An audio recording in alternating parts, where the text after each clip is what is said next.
inspirational classroom. So today he asked me about what do I think what an inspirational classroom is, or what inspires me to go to school every day. Well, I thought and I started thinking that teachers being kind to me learning new things, I having fun at school with my classmates. So my dad told me to do some research on inspirational classroom, and today I, I thought to share it with everybody. So this is a bar graph of class 5 students, what they thought was the best subject in Hindi, science and English. So why did science get the highest votes? Well, this is why. A student was asked why he voted for science and why not Hindi or English.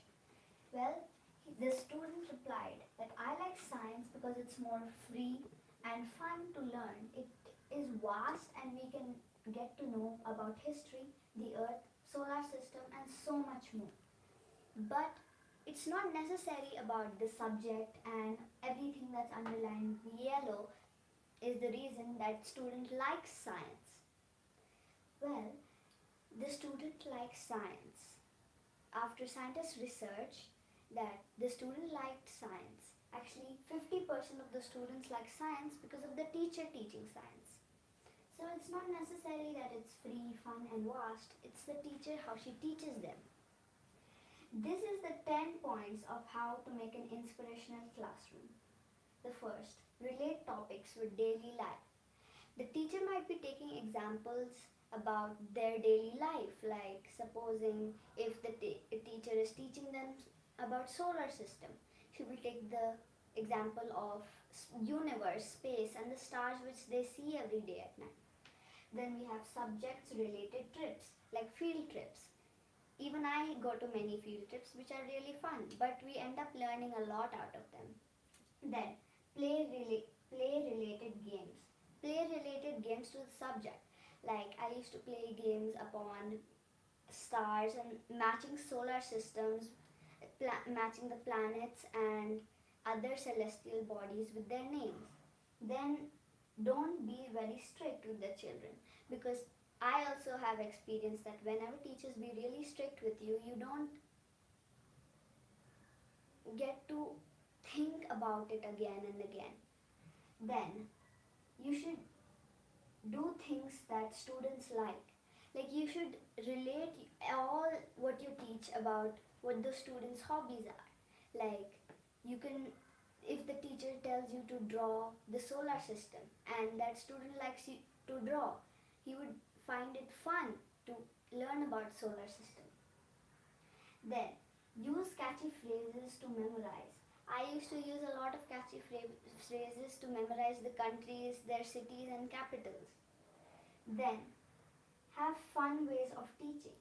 Like sometimes you play games to teach, sometimes you make them activities, sometimes you take them just inside the school property and show them around and talk about things which are related to the subject.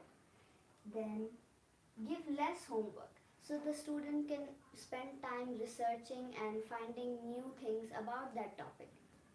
Then repeat when the student asks. Many people don't understand things at once and they ask the teacher to repeat or tell the person who's teaching to say it again. So you should never feel bad to repeat it again, or you should never feel angry to repeat it again.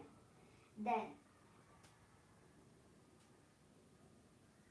you have to then relate everything with stories. That's very important. Many people might like stories. Like every kid in my class loves stories. So many times teachers try to relate it. Like once we were learning about myths, legends and fables, our teacher told us so many stories just to make us understand three things. Now we can learn that inspirational classrooms can go on these 10 points, and these are very important. Thank you. Thank you very much, Joy. And namaskar to everyone. It's such a beautiful research that you did and you shared with all of us. And what I would like to share with all of you, parents or teachers who might be watching this video, I think there is a learning here. This was not coached. This is something that Joy did by herself. And I think we need to learn from this young girl's research and what she thought would be inspirational classroom. And before this conversation about the research started, I was telling Joy a story. I was asking her, see, when you go to school, when you get off the bus, do you run towards the classroom? Are you feeling excited to go to the classroom? Or is it the other way around, that when you go in the morning, you are like dragging your feet, but when you're coming back, the last bell rings and you are rushing towards the bus because you want to get out of the school?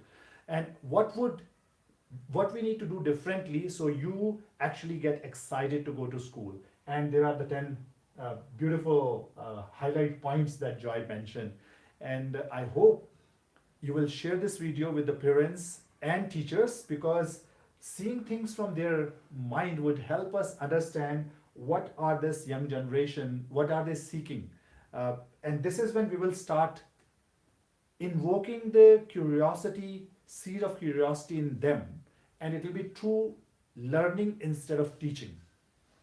Uh, Working with Joy during this time, COVID time, and being at home, one of the things that Joy has taught me and I've learned, that it is not a working with them is not anymore chalk and talk. It is about making them curious and letting them do research. My wife Anu or me, we did not help her a lot, and so beautifully she has put everything together in last 2.5 hours. I invite you also to give your children this kind of projects and let them be, and you can see they can come back with great stuff. Joy said that she loves stories and she wants stories to be part of inspirational classrooms. I want to leave you with a story of hammer and key. You love this story, right? Yes.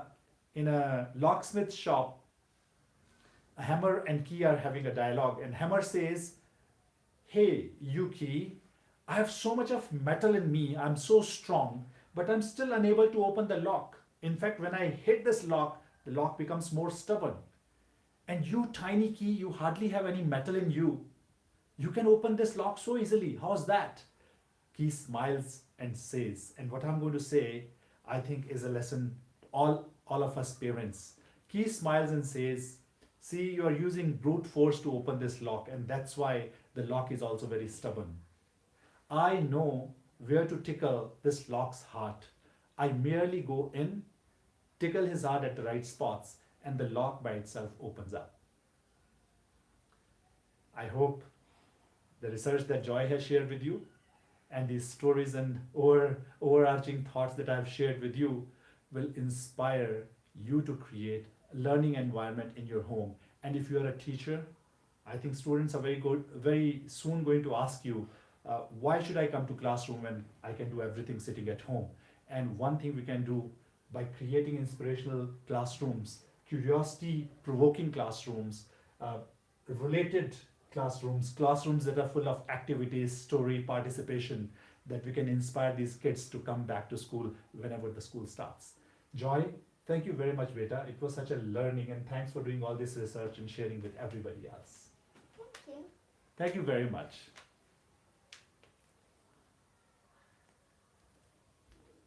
Stop करके